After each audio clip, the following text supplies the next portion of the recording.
Hello दोस्तों। क्या आप जानते हैं कि जब हम डिप्रेस्ड होते हैं या सैड होते हैं या फटीग्ड होते हैं तो हम चॉकलेट या कॉफ़ी का सेवन करते हैं।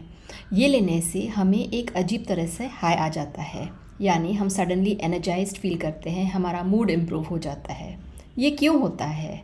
बेसिकली कॉफ़ी और चॉकलेट में सेरोटोनिन होता है और सेरोटोनिन एक तरह का मूड एलिवेटर है, यानी it makes us feel good.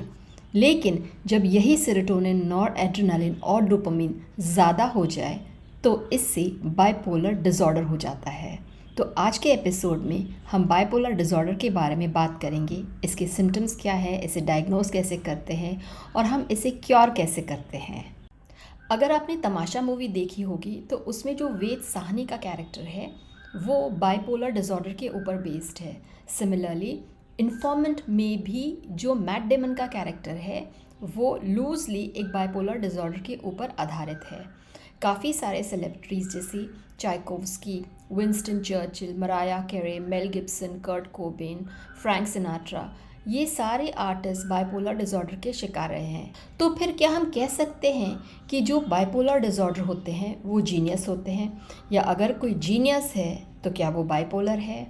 हाँ, जेनेटिकली ऐसा पाया गया है कि जिन लोगों में बाइपोलर डिसऑर्डर के जीन होते हैं उसमें जो इंटेलिजेंस की जीन होती है वो होती है, लेकिन इन दोनों में एक कॉजल रिलेशनशिप नहीं है। यानी हम ये नहीं कह सकते कि अगर किसी को बाइपोलर डिसऑर्डर है तो बाय एक्स्ट्रापोलेशन वो एक जीनियस हो। कभी आपने वेव्स देखी होंगी तो वेव्स इस तरह से ऊपर नीचे जाती है, यानी जब एक पर्सन मेनिया में होगा तो वो ऊपर जाएगा और जब वो डिप्रेशन में होगा तब वो नीचे जाएगा। इस तरह से उसके मूड्स फ्लक्चुएट होते रहेंगे। बाइपोलर डिसऑर्डर एक ऐसा मेंटल इलनेस है जिसमें एक पर्सन की मूड, एनर्जी, एक्टिविटी और कंसंट्रेशन में अनयूजुअल तरह के शिफ्ट्स आएंगे। यानी ये पर्सन को मूड स्विंग्स रहेंगे, इसके एनर्जी लेवल्स और कंसंट्रेशन फ्लक्चुएट करता रहेगा और एक्टिविटी वाइज में कभी ये बहुत एक्टिव रहेगा या कभी ये कम्प्लीटली इनएक्टिव रहेगा। इंडिया में 2.1% लोग बाइपोलर डिसऑर्डर के शिकार हैं, यानी ये इतना अनकॉमन नहीं है जितना हम कहते हैं। एक बाइपोलर डिसऑर्डर पेशेंट को जब मेनिक एपिसोड होता है तो ऐसे लोग मेनिया यानी यूफोरिया में चले जाएंगे। इन लोगों में एक्सट्रीम मूड स्विंग्स हो सकते हैं। ये लोगों में high level of creativity, energy और एक्टिविटी रहेगी। इस फेज़ में ये बहुत क्रिएटिव काम कर सकते हैं। बिकॉज़ ये बहुत ज़्यादा एक्टिव हो जाते हैं तो इन लोगों को नींद नहीं आएगी, ये सोएंगे नहीं, ये खाना नहीं खाएंगे और इनके थॉट्स बहुत ज़्यादा एक्टिव और फास्ट रहेंगे। ऐसे में इन लोगों में सेक्सुअल ड्राइव ज़्यादा हो सकता है। ये अल्कोहल या ड्रग्स का सेवन कर सकते हैं। कुछ लोग बहुत ज़्यादा स्पिरिचुअल और रिलीजियस भी हो जाते हैं। ऐसे में ये लोग अपने ऊपर ज़रूरत से ज़्यादा काम ले लेंगे और उन लोगों को लगेगा कि nothing can stop them and they are invincible and unstoppable. Bipolar disorder के पेशेंट का मेनिक फेज ख़त्म हो जाता है तो ये डिप्रेसिव फेज़ में चले जाते हैं, यानी इनका बिहेवियर मेनिया से बिल्कुल विपरीत होगा। ऐसे पेशेंट्स बहुत सैड हो जाएंगे, मेलैंकोलिक हो जाएंगे, उनमें सुइसाइडल आइडिएशंस आ सकते हैं, वो बहुत जल्दी इरिटेट हो जाएंगे। ये लोग जितने ज़्यादा सोशली और क्रिएटिवली एक्टिव थे वो उतने ही लेवल में आइसोलेट हो जाएंगे और दूसरे लोगों से अलग हो जाएंगे।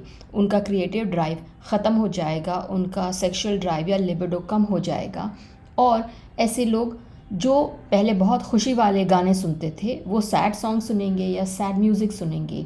ये लोग कोई भी एक्टिविटी नहीं करेंगे और काम को टालेंगे, यानी प्रोक्रेस्टिनेट करते रहेंगे। इनमें क्राइंग एपिसोड्स भी हो सकते हैं। बाइपोलर डिसऑर्डर में ब्रेन की रीवायरिंग एक अलग तरीके से होती है। ऐसे लोगों में सेरोटोनिन, डोपामिन और नॉरएड्रेनालिन की एब्नॉर्मैलिटी हो सकती है। कम डोपामिन की वजह से लोगों को डिप्रेसिव एपिसोड्स हो सकता है। इनका ब्रेन का जब एमआरआई स्कैन किया गया तो ऐसा पाया गया कि इन लोगों में जो वेंट्रिकुलर एनलार्जमेंट था वो ज़्यादा था और वाइट मैटर के एब्नॉर्मैलिटीज़ पाई गई थी। बाइपोलर का एक जेनेटिक प्रीडिस्पोजिशन हो सकता है, यानी अगर एक पेरेंट या ब्रदर सिस्टर को बाइपोलर डिसऑर्डर है तो एक पेशेंट को बाइपोलर होने की प्रोबेबिलिटी बढ़ जाती है। सिवियर केसेस में बाइपोलर डिसऑर्डर के पेशेंट्स को साइकोटिक सिम्टम्स भी आ सकते हैं, यानी मैनिक एपिसोड में उन्हें डिल्यूजन्स ऑफ ग्रैंडियोसिटी रहेगा, यानी उन्हें एक सेंस ऑफ सेल्फ इम्पॉर्टेंस रहेगा। और जब ये डिप्रेसिव एपिसोड्स में रहेंगे तो उन्हें निहिलिस्टिक डिल्यूजन्स होंगे, यानी ऐसे पेशेंट को ये लगेगा कि वो फाइनेंशियली बर्बाद हो चुका है, the world has come to an end और सब कुछ ख़त्म हो गया है। अक्सर लोग डॉक्टर के पास तब जाते हैं जब वो बहुत डिप्रेसिव एपिसोड में रहते हैं या उनमें सुसाइडल टेंडेंसीज होती हैं। तो काफ़ी बार ऐसा होगा कि पेशेंट डिप्रेशन को लेकर आएगा। इस सिचुएशन में ये याद रखना चाहिए कि हिस्ट्री के ज़रिए इस पेशेंट को बाइपोलर डिसऑर्डर तो नहीं है, यानी इसे डिप्रेशन के साथ साथ मेनिया का एपिसोड भी आता है या नहीं, क्योंकि मेनिया का ट्रीटमेंट डिप्रेशन के साथ साथ करना बहुत ज़रूरी है एक संपूर्ण ट्रीटमेंट के लिए। ऐसे लोगों में बाकी सारे मेंटल इलनेसेस जैसे anxiety disorders, attention deficit hyper activity disorder, substance abuse disorder और ईटिंग डिसऑर्डर्स जैसे एनोरेक्सिया भी पाए जा सकते हैं। हम सब लोगों के मूड स्विंग्स होते हैं, यानी हमारे गुड डेज होते हैं और बैड डेज होते हैं। कुछ दिन हम बहुत खुश रहते हैं और कुछ दिन हमारा कुछ भी करने का मन नहीं करता। इसका मतलब ये तो नहीं कि हम सबको बाइपोलर डिसऑर्डर है। बाइपोलर डिसऑर्डर में पेशेंट को एक्सट्रीम मूड स्विंग्स रहेंगे और एक्सट्रीम शिफ्ट्स रहेंगे, यानी वो कई कई दिनों तक मेनिया में जाएंगे और कई कई दिनों तक वो डिप्रेसिव एपिसोड में रहेंगे। अक्सर फैमिली मेम्बर्स ये नोटिस करेंगे कि ये पर्सन स्टेबल नहीं है या कंसिस्टेंट नहीं है। हाँ, हम ये कर सकते हैं कि अगर हम जर्नलिंग करें या एक मूड डायरी मेंटेन करें तो हम हमारे मूड्स को ट्रैक कर सकते हैं और इससे हमें पता चल जाएगा कि हम नॉर्मल है या हम बाइपोलर डिसऑर्डर है।